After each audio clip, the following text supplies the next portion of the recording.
بس پاس کھڑے اور پٹی ہٹائے بند ہو گئے. اللہ کا شکر ادا کیا. اسماعیل مسکرا رہے ہیں, جبرائیل پاس کھڑے ہیں اور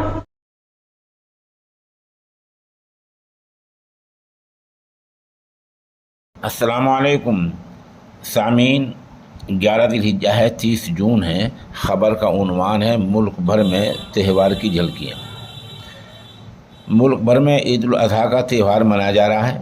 اس عظیم اور تاریخی تہوار کا ایک حصہ عید الاضحیٰ کی نماز والا تو گزر چکا ہے, مکمل ہو چکا ہے, جبکہ ابھی سنت ابراہیمی کا عمل اور تکبیرات تشریق کا عمل جاری ہے. ملک کے کئی علاقوں سے نماز کی رپورٹ اور تصاویر ہمارے پاس پہنچی ہیں جو پیش خدمت ہیں. خانقاہ بوڑیا ہریانہ کے سربراہ حضرت پیر جی حافظ حسین احمد قادری مجددی نے بوڑیا کی تاریخی عیدگاہ میں دوگانہ ادا کرایا اور امن عامہ کی دعا کی. ادھر یو پی کے ضلع باغپت کے قصبہ بڑوت کی مسجد انگور والی میں مفتی محمد اشرف قاسمی نے نماز ادا کرائی اور لوگوں کو قربانی کی اہمیت کے بارے میں بتایا. خانقاہ امدادیہ اشرفیہ تھانے بون میں مولانا حذیفہ نجم تھانوی نے نماز پڑھائی اور لوگوں کو اس تہوار کی اہمیت سے روشناس کرایا.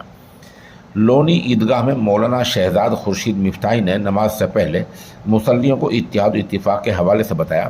ریاست پنجاب کے روپڑ شہر میں مولانا سید اظہر حسن نے نماز کے موقع پر لوگوں کو قربانی کی تاریخ بتائی.